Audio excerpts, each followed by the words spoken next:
Xavier Alexander, co-owner and founder of Metric Coffee out of Chicago, Illinois. Hey, Hey, Xavier. what's up? Hey, how's it Uh, going? Good. Thank you so much for the time. My Could you just pleasure. quickly, or not quickly? See, I already messed Yeah. up. It's all good. It's all good. It's Yeah, yeah, yeah. yeah. Yeah. Um, could you tell me about yourself a little bit, and just how you found coffee, what drives you continuously, what you like about coffee, why you chose it as a profession, and how you stay committed to coffee throughout your many years as a coffee professional. Wow. Okay. So I think we're gonna have to do a 5 hour episode here, or like it's might take me a while. But so I'll do my best to walk you through sort of our background, like meaning the metric background and how I came to coffee. But I personally been in within the coffee profession for the last 20 years. I started like many of us at Starbucks, and I know some people might not look at Starbucks as a sort of like as a gateway to specialty coffee, but I've met a lot of people who do see it that way, and myself included. And I think without having an opportunity to understand how a company can, sort of spread the gospel of specialty coffee to the masses, especially like, in the early 2000s, it definitely made me feel like this is something I could really sink my teeth into. And it wasn't until so this was in the early 2000s, and in 2002 started working for a local roasters, and this is also in Florida, by the way, which is where I'm originally from. And I was working for a local roaster, and the owner who was roasting coffee, he was just sort of like, he was the kind of guy that wore a lot of different hats, and so he wasn't always available to roast the coffee. So I took it upon myself to fire up the little roaster and throw some green coffee beans in there. And I can't tell you if the results were good. Probably not. Thinking about how little I knew then, but I really enjoyed it. Like I really enjoyed the process. I enjoyed taking some raw to consumable products. So that really made me fall in love with the process, and so I started really getting super into it. And it wasn't until so for my sort of pivotal point came in 2004 when I went to my first expo, and this was in Atlanta. And at that time, I had seen, saw a lot of folks that I thought were sort of similar to me in terms of like, like musical tastes and sort of genre, and just sort of like they felt like young people getting into coffee. It wasn't like a lot of old school guys that I would see back in Florida. So, I thought like, oh, there's a community here, and I really enjoyed it. And but I would say that even at that time, when I was roasting, I had already been roasting a couple years. I've been, a couple years into it. And but what that opportunity allowed me to do, or rather see, was how other people saw, not just how they saw coffee, but also how they roasted coffee. So I got to taste a lot of different coffees, and really, like, I was able to just fall in love with the inherent flavor of coffee, right? Nature. I got how we were roasting it at that time. It's just everything's dark, syrupy. You want to add it with caramel, whatever, like caramel syrup or vanilla or snickerdoodle, whatever. But I really saw people that took the craft seriously, and they really elevated coffee. And I knew then that that's what I wanted to do. So 2004 that happened, and let's just go all the way up to 2010. By then, had worked several jobs in and out of coffee, and then I started working for Intelligentsia. So at Intelligentsia, I was there for 4 years. I left a position there. I was a roasting manager, and yeah, I had really just I was exposed to so much, and I was able to learn a lot of not just a lot of things there, but I feel like a lot of the values that Intelligentsia not only instilled within the company, but also within the specialty coffee industry. I was able to not just adopt, but also like take elements of what it means to have a relationship with a producer and also what direct trade means, and I'm able to adapt it to our business. And so it wasn't up until 2013 I had put in my notice, had already been partnered sort of like in the DL partner with Darko to do, like we were going to do metric, but we weren't so sure it was going to work out. So we just kind of did it on the download for about a year, up until we incorporated metric in 2013, and we decided like, okay, we're going to really launch this and make this happen. So that's sort of the almost, whatever, 15 to 20 years within I don't know how many minutes I shared that, but definitely like I've really loved every minute of it, and so grateful to be a part of this community, a part of this industry. And yeah, like 20 plus years in now, almost 10 with metric, it's been amazing. It's been a heck of a ride, and I wouldn't do it differently. So yeah. That's awesome. Yeah, And yeah. you encapsulated that in such a short amount of time, like so well. I tried. I really tried. Yeah. Uh, Yeah. going through what you did in your journey, just you and Darko at the time, how Yeah. has, fast forward to 2022, how has, your role evolved at Metric since then? Yeah, that's an excellent question. Like in the beginning, like most small businesses, especially like, Darko and I launched Metric with there was no VC funding, there was no banks, there was just two guys maxing out credit cards.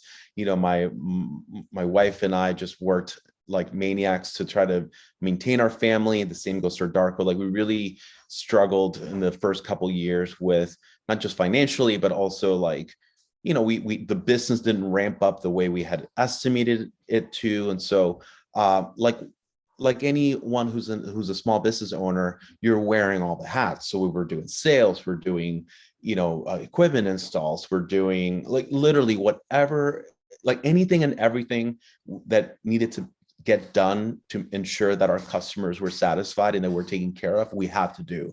Because for us, we knew right away that this was not going to be a hobby. This is not something we're just going to play around with. And so I would say the first maybe 4 years, we felt really sort of, and I don't want to say we were unseen, because that wouldn't be true. Like we just didn't feel like a brand. We felt like we're trying to experiment, although like we really took ourselves seriously, but we weren't sure that our customers or even the sort of the market at large took us seriously. So we were just trying to figure out who we were. And then I would say that maybe 5 to 6 years in, we started to get some traction. And so, which meant growth.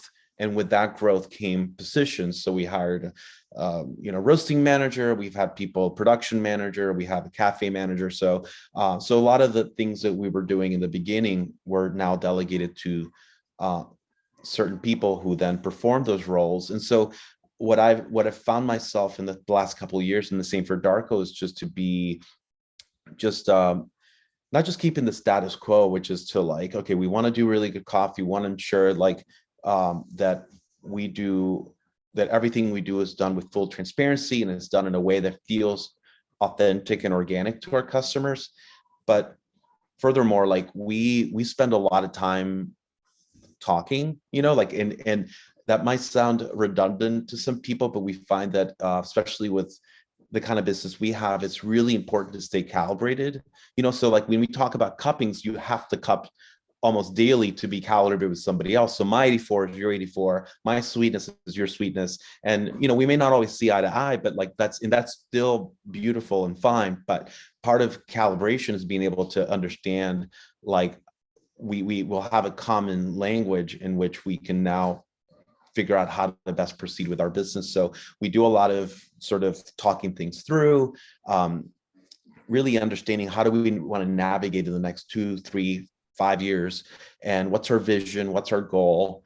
And what I've learned 10 years in is that we could write it down and we could put it up online and tell people about it, but it's really important for Darko and I to constantly discuss what our mission is and what our values are. And not that we're forgetting what they are, but it's healthy for us to remind ourselves very, like, often, almost daily, like why are we here? Like, what is our goal? What's our mission? What are we endeavored to do? And we find that to be a really healthy thing for our working relationship. So yeah. That's awesome. Yeah. And you're Yeah. still, going to Origin. I mean, you're the green buyer still, and going Yes. to Yep. Origin, still Yes. forging those relationships and maintaining those relationships with your producers that you work with.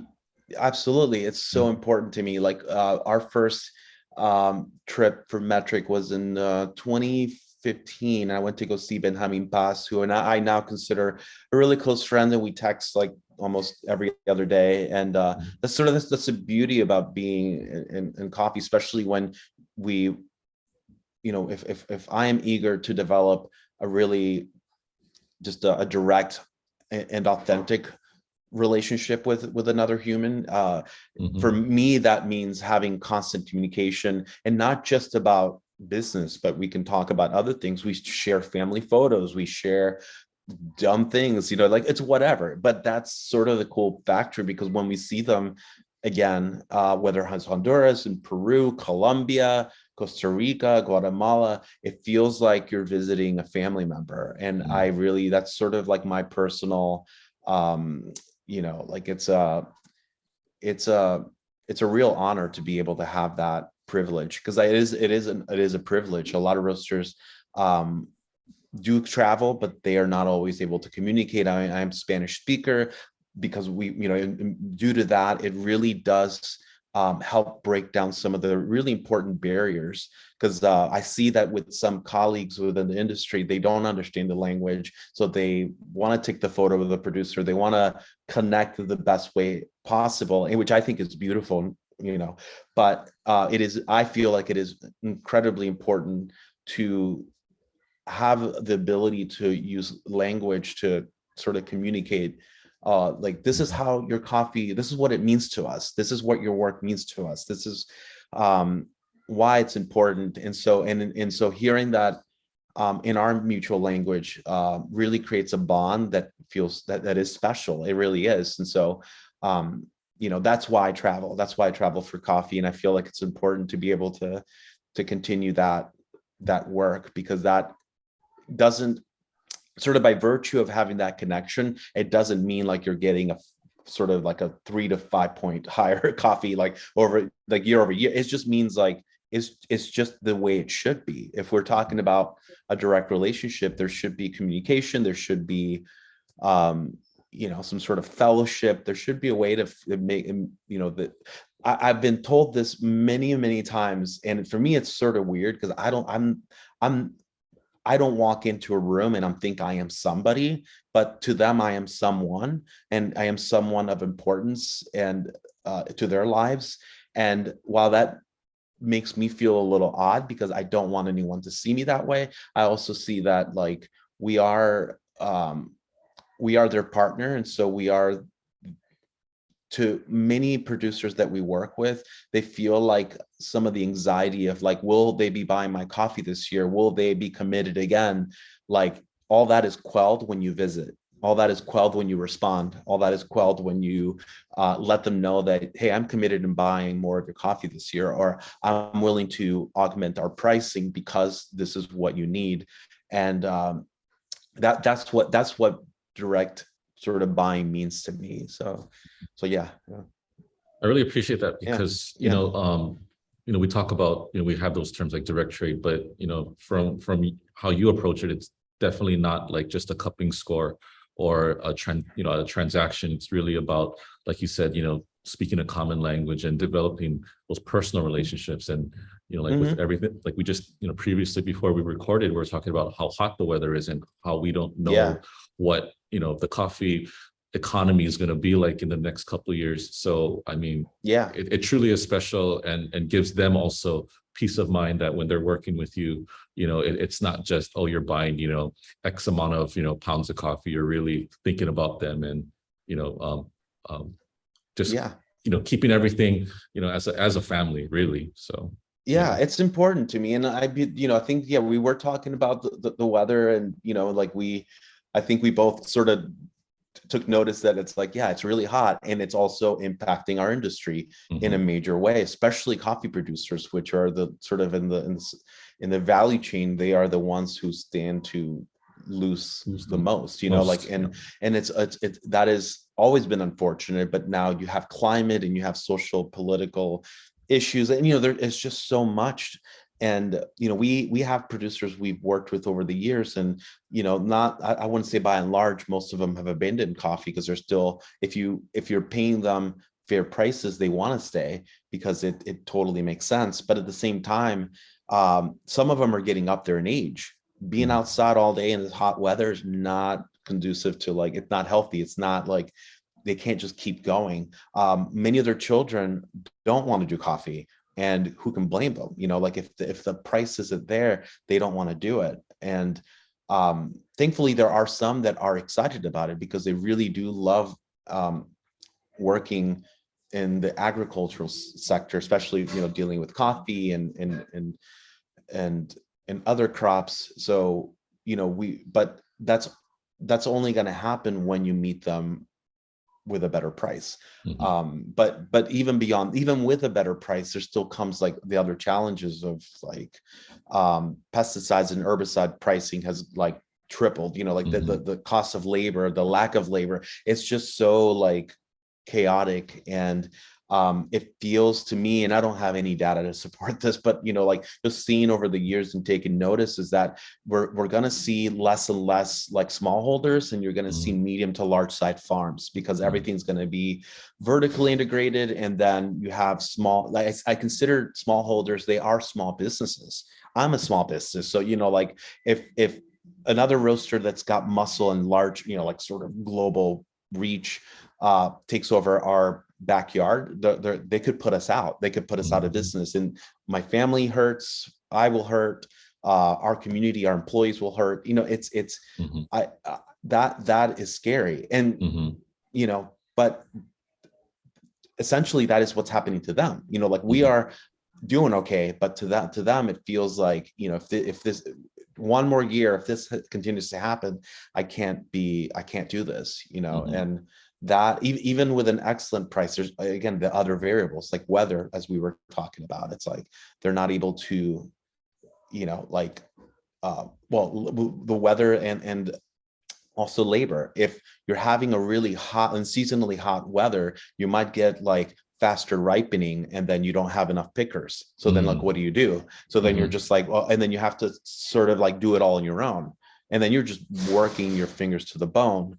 And because everything's ripening at once, you can't pick it all. And then whatever you do pick, you can't process fast enough, Mhm. because you either don't have enough drying space, enough patio space. I'm getting nerdy here. Sorry, we're good. No, We're no, going off no. topic, but We're no, but we're yeah, yeah, yeah. I yeah, mean, you know, yeah, Hawaii, you know, we're a yeah, very small percentage of yeah, the global, you know, supply value chain, yeah, but what you're yeah. saying is happening right now, you know, here in Yes, Hawaii. yep, So I can definitely relate to all of those points you're making. Yeah, very totally. true. Yeah, and no, it's just in. So I think finding, you know, that's why like for not just roasters to meet producers where they're at in terms of better price, but also like what are we doing to educate consumers? Hmm. Consumer education's it's super important, because they are the ones paying for the coffee ultimately. Even if you augment the price on the retail end, you want to give them a reason why that's happening, rather than Hmm. just. And so that's why, you know, transparency within supply chain is super important,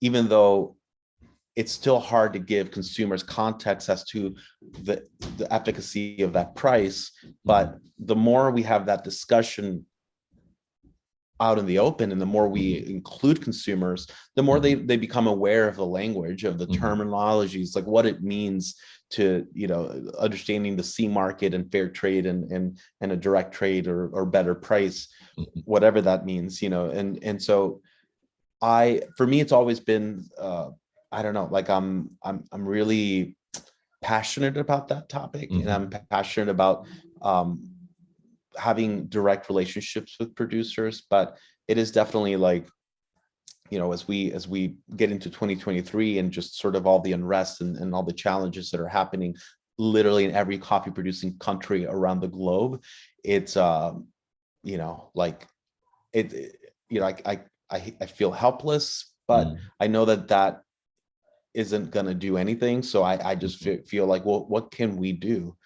And I think that the first thing that feels natural is just to like, let's talk about it, let's educate, let's figure out a way to put this out in the world. And even if it's not, even if we don't have the right information right away, like, and people want to get involved in like, hey, we have this data, we have ways to add to your conversation, we definitely like that's what we're starving for within Metric. You know, like we really want to have more of these topics be, you know, like out in the open. And anyways, and I wanted to talk about in a few questions down the in this interview, we're going to talk about source code. So I want to talk about that. You know, you talked about earlier how you know, at first when Metric was just getting, you know, starting from the ground up, you know, it was difficult to break in. You know, you live in a very huge city, big coffee culture. What was that point in Metric's story that you know, the community started to take Metric like, man, this is a really great, you know, place to really great coffee and a really great space? You know, I would say that for us, it took, you know, it just depends who you ask. You know, I think because we're inside, we're in the machine, we're going to tell you, oh, like 5 years, 6 years, you know, maybe other people took notice much, much earlier. Like it felt like, you know, whatever we're doing was sort of worthy of trying, and they really enjoyed it. And, you know, they've been our customers since. But I would say that because Darko's and our ambition was to really have a brand that was not just recognized on a local level, but it would have national and even international notoriety, like people would know of us. But I would say that even almost 10 years in, it still feels like we go into different markets and people like they've never heard of us. And I guess like over time, I've come to feel like, you know what, like maybe if we're just serving our own backyard and that's the only sort of customer, if that is our customer base, then we really want to serve them. You know, we really want to, you know, like, so those lofty goals of trying to, you know, like, oh, we want to be in Europe and want to like sell coffee in all these really cool places, like that sort of subsided because I mean, we still have a little bit of that. I'm not going to lie. Like we still have ideas. Like we'd love to have partnered with all these different, you know, cafes, and we'd love to do really cool collaborations. But I would say, like, to answer your question, I'm kind of veering here, but to answer your question, like I would say maybe a good 5 years in, we started to really develop some really cool relationships with cafes and restaurants and other places that we were really excited about. But I would say that because it felt like, I mean, for us, there's no timeline. It's not like we really shot for like in 1 year, we need to be famous and be huge, and not like we had ambitions, but there was no timeline. It's just whenever it happens, if it happens, whatever. But in the 5-year mark, it felt like, all right, we have, you know, sales manager, we have you know, like different amazing people in key roles, and also like we're starting to get inquiries from other cafes and other cool spots. So it felt like, I don't want to say it felt like we made it, because that's not that's not it at all, but it felt like all right, people are taking notice, things are, you know, they're good, and but I would say that, you know, for us, it felt like it took longer than what we wanted it to, because we just had a lot to work through in the first couple years. We changed our branding a lot of times. You guys have done our packaging almost from day one. So, you know, we had to go through a lot of different versions of the brand. And I feel like a lot of that really impacted, whether good or bad, but like for us, because we changed our minds like almost every year with like, oh, we want to do this, we want to do that. It really just sort of, to the larger public, they weren't sure who we were trying to be. But I would say that in the last 2 years to 3, we've sort of recognized who we really are, and we've sort of like ultimately defined our mission statement and who we are as a company. And that, you know, that just took time. I don't know. I'm sorry, I gave you a long answer there. That's good stuff. Yeah. Yeah. Because yeah, and you touched upon it too. We've been privileged to earn your business and be partners throughout all this. And yeah, we've Yeah. gotten to see from a branding and identity visual standpoint, the Hmm. evolution of Metric. Before it used to say Metric Coffee, and now it's just Metric on the bags. Hmm. What came about that change and the evolution of that?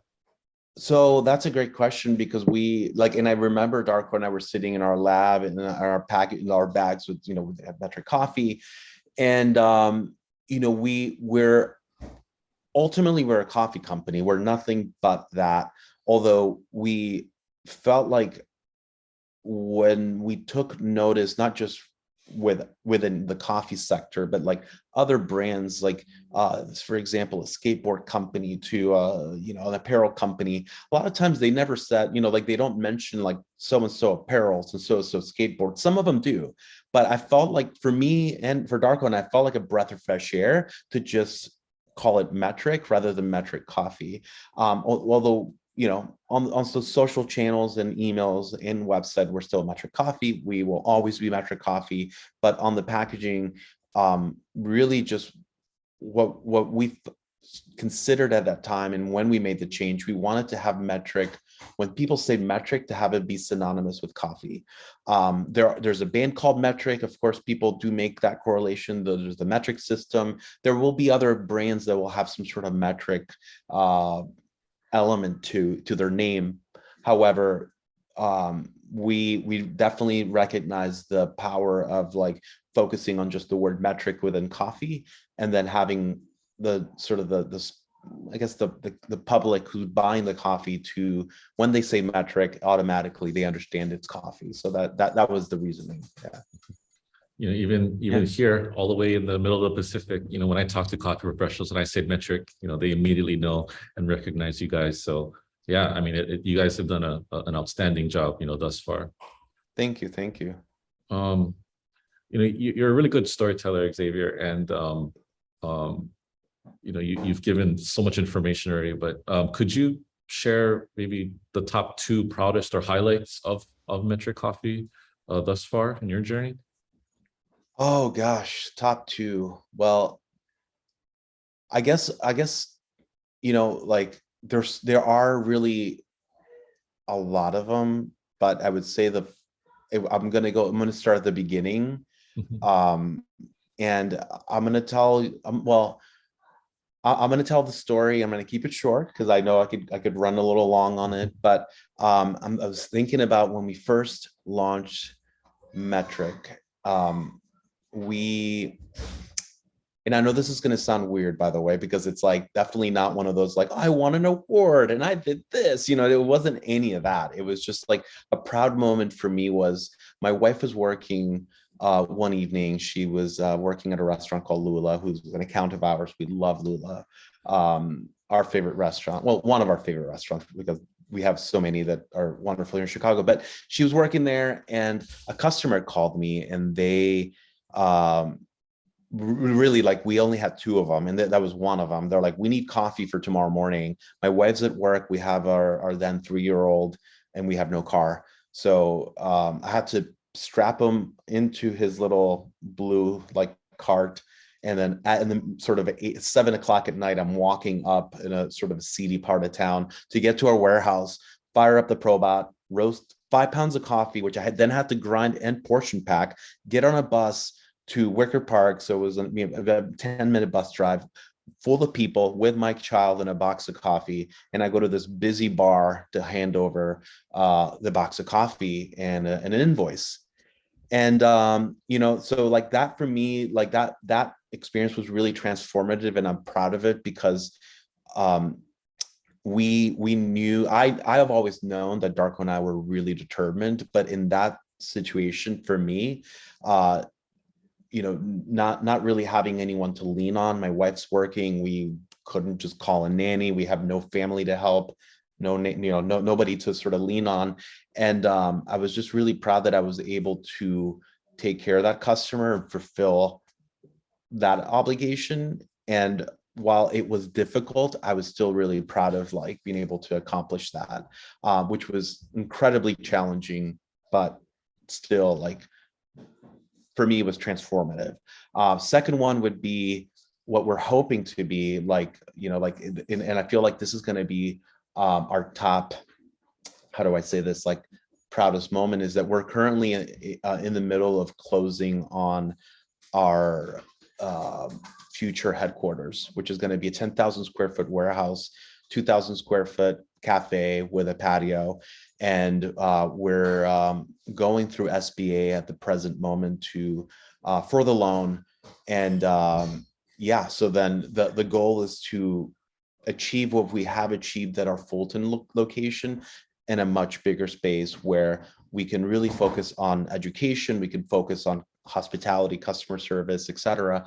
And I'm kind of going, I'm thinking sort of in the near future here, so it's definitely not quite a proud moment yet, but we're just really, all of us are really proud that we've been able to get here, and been able to weather a lot of challenges, a lot of personal and even company challenges, to still be around to serve our customers, to source coffees from the farmers we work with. And yeah, that I'm incredibly proud of. But I'll have to follow up with you guys if we're still like not quite done yet. But if we do, then I'll make sure to follow back with with an update. And then definitely, like if we achieve that, that would be definitely a proud moment. Yeah. No, Yeah. those are, I mean, Yeah. geez, like, being a father, and Yeah. yeah, that really touched me, that first one. Yeah. Um, Yeah. and to just hear how much you're growing with what you just, mentioned with your second highlight, and soon to be, Yeah. Yeah. the headquarters, and that is amazing. Yeah. Yeah. The origin story of Metric and where it's going to be. Yeah, that's incredible. Yeah. And you actually kind of nailed like 3 questions right in that answer. So yeah, Yeah. you took a lot of that. Just real quickly about source code. That's Yeah. something that's very unique. Yeah. Not, I think you might be the only roastery I know that puts out a publication. The podcast, it's supplemental, or is it just directly tied Yeah. to each issue? Or I mean, I guess It just talk was, about source code. Yeah. Yeah. So source code, it's the project started, we started um I will say like it was like an industry colleague who became more of now a close friend of mine. Her name is Andrea Burrito Nunez, like, and she works for Azahar Coffee. So they're our export partners.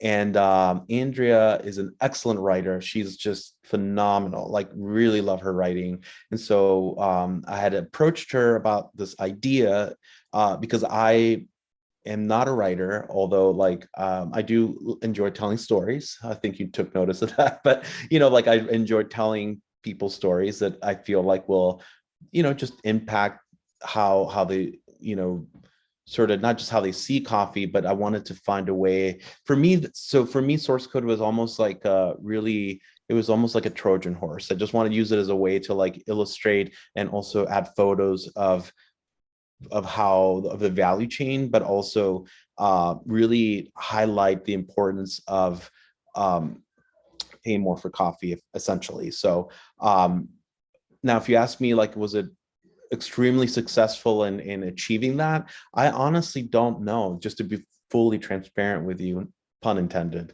But I felt like it needed to happen. It needed to be out there, whether it was to some people like, oh, this is just whatever, it's lame, it's awesome. I don't know. I just thought like we really want to be a part of this conversation. And so we're going to kick it off and see what happens. And I will tell you that in the year since we've had it out, in sort of side plug there, our partners at Oatly and also you guys, Savor Brands, sponsored the print. So thank you, Savor Brands, for that.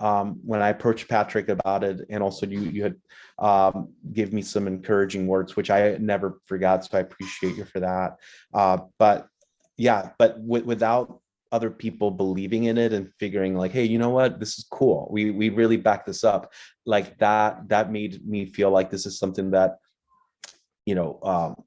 it just needs to be out there. And with the podcast that came after the magazine, I just thought like So the challenge here is that this is a roaster, us producing content, producing a magazine about the supply chain. And I understand like other roasters or even companies that have many more years of experience in working within the supply chain might have other things to add or say about it.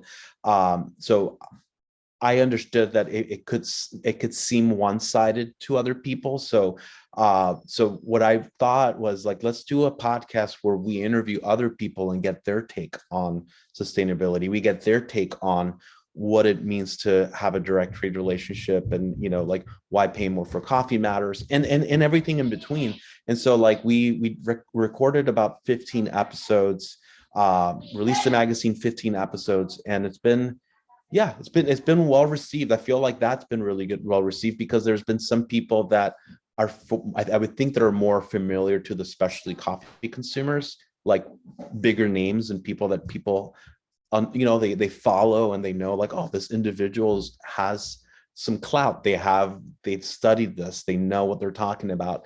And so for us, it was definitely a treat. Like, it was really cool that we could invite them on to be guests. And yeah, I think that I'm really, well, if I had a third one to say I'm proud of, that would be the other one. Definitely proud of that project, proud of what we've been able to achieve. Still, because I don't want to say I'm a perfectionist, but I have other things that I wish I could have done differently and have added or maybe simplified. But my hope is to do another version. I did start thinking about a second version, but the summer's here, our kids are home. We're just going through a million things, so I just don't have the capacity to consider writing a second version just yet. So I've just put it on pause. But hopefully maybe next year. I thought I wanted to actually, the crazy thing is I thought like I want to do this quarterly, and now I'm like, I don't know if I want to do this again. Like, it took a year to just do one publication. So but yeah, we'll see. I don't know, I have ideas for a second version, so we'll definitely run it by you guys before we start to work on it. Yeah. Well, I mean, I guess Yeah. my own Yeah. personal opinion about it too is that it's really accessible for even the non-coffee, community. For those asking, why is it so much, for, Mm-hmm. why it commands a premium price for coffee, and it very simply breaks it down in a very easy to understand way, and it also exposes, our coffee community and even the non-coffee community to these industry professionals and these producers of how their coffee gets to, in their cup every day. So I think that, Yeah. it's such a great service, and it looked like a lot of work too. So It yeah. was a ton of work, but I would say that it wouldn't have been if there was sort of like any amount of, if there was an ounce of success within that magazine, it was definitely by and large the work that Azahar Coffee, our expert partners in Colombia, did, because they published a pilot version of a coffee buyer, a sustainable coffee buyer's guide, which it's definitely not out in the open so much, but it's something internally and within their partnerships has been able to share a publication that really helps extrapolate the importance of understanding not just the cost of production, but also what I found really transformative, especially when the CEO of Azahar, Tyler Youngblood, had said, is that they've studied three different departments in Colombia, where and within each department they were able to take the average sort of like the minimum, what the minimum wage for each of these departments ought to be, and also for what a living wage should be, and also what a more sustainable income. So the way when he talked about that and how that entered my brain was like, I understand what it means to earn minimum wage. I've been a minimum wage worker. I understand how impactful that is, and not in a good way.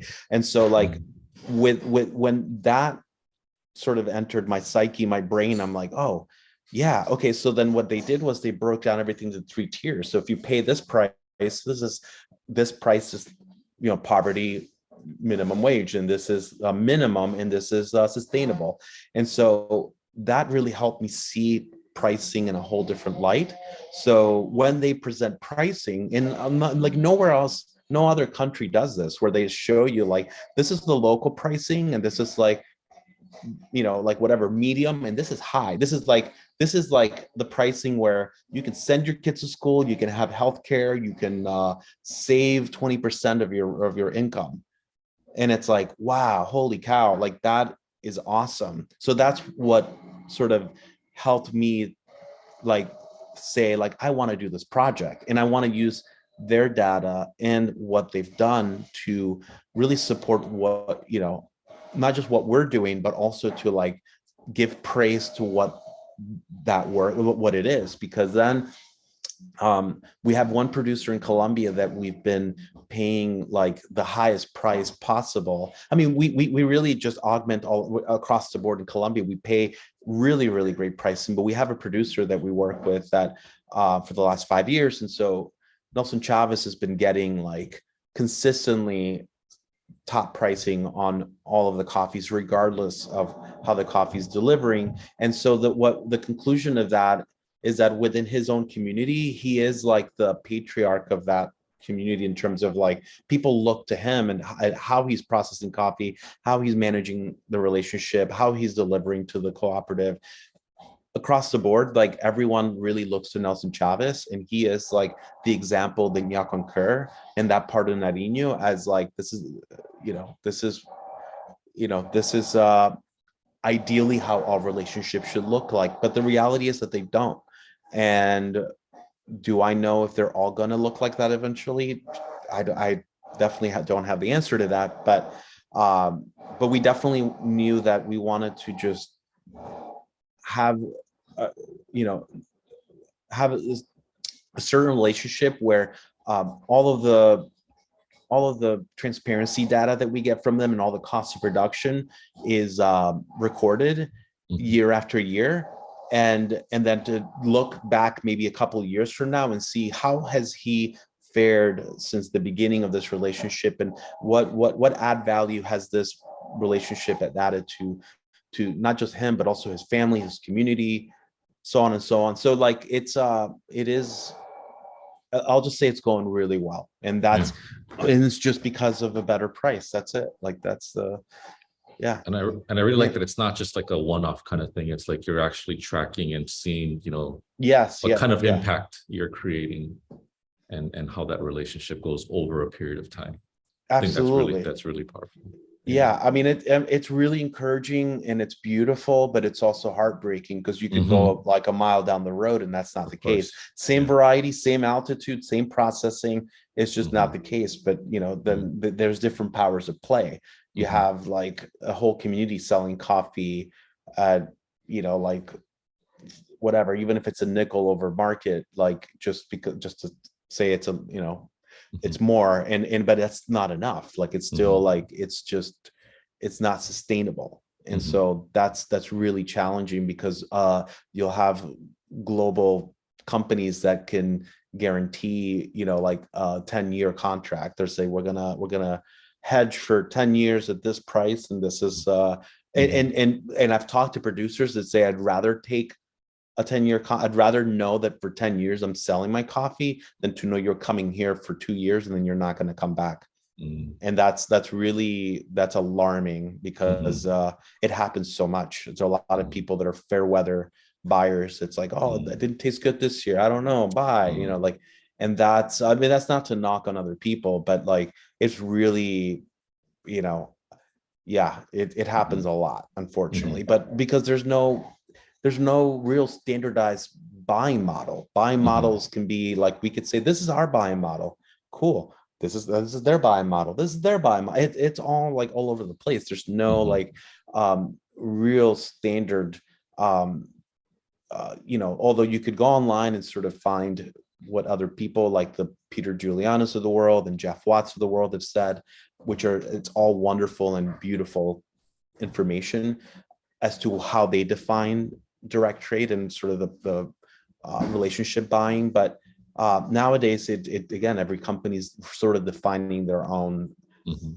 like direct trade model. It's like, oh, we do it like this. Well, we're better than direct trade because we do it like that. I don't want to, I don't want to get into that. Like Yeah. as a company, we don't want to get into like Mhm. redefining or trying to come up with our own language, but we just want it to be meaningful. We Mhm. want to add value and have it be authentic, like where where it's really making, and the beauty about it is that specialty coffee, there's a lot of room for everyone to win, and there's a lot of room. It's just how is the roastery, how is the company managing what they're spending their money on, and how, and like where yeah, it all comes down to values. Like, where are your Mhm. values? How, but there is room. There's room to pay Mhm. producers more. There's room to invest into our staff here. There's room Mhm. to really make this as equitable as whatever that word means to anyone. Like, but it's there's space. There's definitely space. Yeah. But yeah. Oh, it's really good stuff, Yeah. Xavier. And thanks again for the time. Um, just a couple follow-up questions, and then Yeah. Yeah. yeah. So you mentioned that really really awesome future project of the new facility, the new headquarters for Metric. Hmm. Anything? But what's next for Metric in terms of like any upcoming like I guess short-term projects or any cool things coming up? Yeah. So shorter term, so like definitely, because we have the sort of the building thing, it's going to be a year process, but hopefully the next 2 weeks we'll have that. We'll have the keys, and then we're going to be really busy with with that project. I have been working, so my goal was to go into another sort of volume, like source code volume 2. But unfortunately, not unfortunately, but I just needed to take a step back because the summer, the kids, it's just, there's a lot of challenges plus the building. And so I'm going to pause on it, and I feel good about that. So definitely pausing. However, I do have another idea that my writing partner Andrea and I've been working on, and the idea at first was to do a children's book. And so now it's turning more, not just a children's book, now it's more of a graphic novel, but definitely like, it's something we're really excited about. So we're using elements of magical realism, which we really enjoy, and the story will take place in a nondescript, or a country within South America. We're taking elements of Colombia and Peru in terms of the culture, the people, the customs, the food, and that's really going to come through in this story. But it's definitely a story that is copy centric, but also it follows a young child whose father, um, um, you know, left the country to find work to send money back because the farm was no longer, it was no longer viable. Their family business essentially, and so so the child understands that there is this magical rare variety growing in the dense jungle, and then so he sets on a quest to go find it, because seeking that seed and planting it in their farm is going to yield like really high quality coffee. And but sort of woven between that story, there's going to be elements of like, the challenges that those countries face in terms of like immigration, and also like climate change, and also like um I like issues like rust, which is really like it impacts every producer we work with. Like, you go to every farm there, you see rust. And rust, to consumers, they don't know what that is, like it's just like, like, what is that? I don't know, like, but to them it's a really powerful word. It's a powerful thing that's decimating entire farms, and also like really like lowering yields. So you have that challenge plus the lack of labor. So it's a lot of the items and challenges we talked about are going to be threaded within the story, not in a way that's going to be in your face. It's really more so like, we'll have elements of that we're going to sort of touch those points, but really just trying to keep the story lighthearted and really like it's a fantasy. And so we're going to have some, we don't know who, but we're going to look to have someone illustrated. And yeah, we want to publish it and get it out in the world. And the idea is that this becomes a sort of like project that a coffee company does to attract sort of a new wave of readers that, like, hey, I like coffee. Maybe they don't buy specialty coffee. Well, it doesn't matter. If they like coffee and they have children, or they don't even have to have kids, you like books, especially, graphic novels. This could be a really cool thing to learn about coffee, to learn about the challenges. And also, like, we would like add a glossary. Like, that's another thing too we're excited about, because we would talk about, like, oh, geisha variety, pink bourbon, like altitude, and then we would have a glossary that really covers what it all means. So, like, if you're interested, you're like, oh, what does this mean? Like, variety, what is cultivar? Like, we could have some sort of way to really educate consumers. So yeah, anyway, so that's something, hopefully by the end of the year we'll have like the final draft, put it out there. And in between, like, we have other ideas, nothing in the can just yet, because everything hinges on Avondale, which would be our new location, on happening. So, like, we just would be really hyper focused on making that, launch on time and work. So that's yeah, that's sort of like the priority number one. And then everything else, and definitely our continued efforts in visiting producers are happening, and getting fresh crop coffees later in the year. That's all going according to schedule. But for fun projects, definitely the book, and then the new location. So yeah. That's all. Oh, Yeah. that's awesome. Yeah, I know, like, we've touched upon a lot of topics, in this Yeah. conversation, and family and kids came up. And I remember Yeah. when we talked in Boston, you mentioned the children's book at the time, and it was actually on my list Yeah. to bring it up, and it really piqued my Yeah. interest. Yeah. So I'm glad it Yeah. organically came up in this conversation again. Yeah. Yeah, Yeah. totally. Now, yes, and since then, we've kind of changed some, the beginning, because we were just calling it always children's book. But yeah, after taking a look at, like, kind of what a children's book means, like, oh, Mm.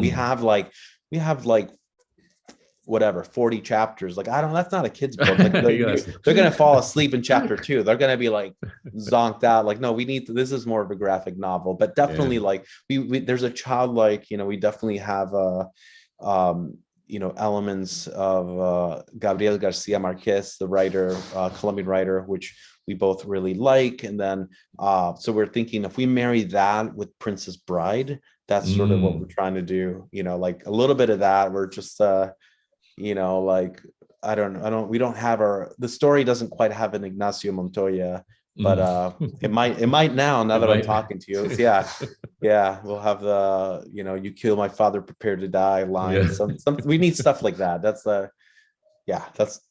we want people to feel that way, so I yeah. just really appreciate how you bring coffee to such an accessibility level of all age ranges, from this Mm-hmm. graphic novel, and also it brings pride to these producing countries and having it set, in that space and in this, in that place. And like, even with the glossary, so you're, bringing on a whole new group of, potential coffee professionals, whether any phase of our value chain. So Yeah, yeah, yeah. you guys are you're doing some really, really cool stuff out in Chicago. So thank Thank you you, so thank much, you. Xavier. Yeah, Of course, thank you. My pleasure. Thank you.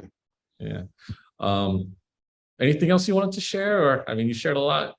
I mean, that's yeah, I mean, we could keep rocking, but no, I think that's pretty good. I mean, That's I feel good. good about that. Yeah, I feel Yeah, we've good. talked. Yeah. It's been about an hour. Can you believe that? That Yeah, went by yeah. really Oh, fast. it did. Yeah, yeah. I was I just looked at the clock when you said that. I'm like, wow, Yeah. I thought it was only 20 minutes, but yeah. So I'm just gonna Yeah. stop recording, and then yeah. Yep. But you know what, Xavier, Yeah.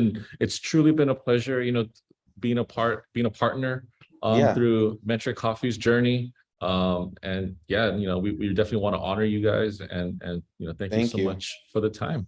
Of course. No, thank you. And like, I really appreciate, we at Metric really appreciate you guys as Savor Brands. And we really just want to, I don't stress is not the right word, but just really, like, say, like, we are not lost on how many times you guys have come through for us when we needed, especially when we were a little tight on money, or just weren't sure if we were going to get something, like whether you have to fly the cases out to like whatever it took. Like, you know, you guys always been gone above and beyond, and we're really not lost on that. And, you know, and even from like when Darko and I met Patrick at this was in Seattle in 2017, I believe, or 2016.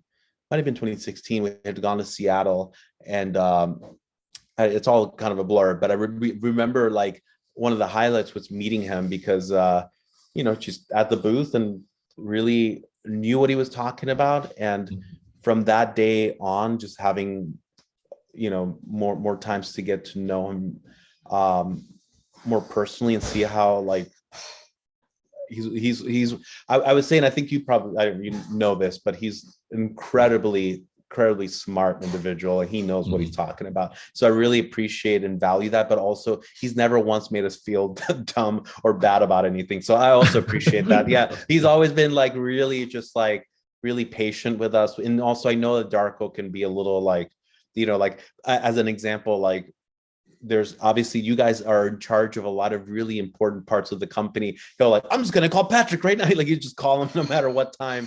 And even with the time difference, he still picks up. Hey, Darko, what's up? You know, like, so anyways, yeah, you guys, I think you all are cut out of the same cloth. You really are driven to like deliver a quality product, and also like are just genuine people. So definitely appreciate big fan of you guys. So anyways, thank you so much for the opportunity. Yeah. And likewise too, Xavier, you know, just having this, you know, hour-long conversation with you, you know, the mission, the values, and it aligns perfectly with us. And I think, you know, that's a great reason why, you know, this partnership has you know, gone on this long, and we're really excited to grow with you, you know, into the future. So awesome. Thank you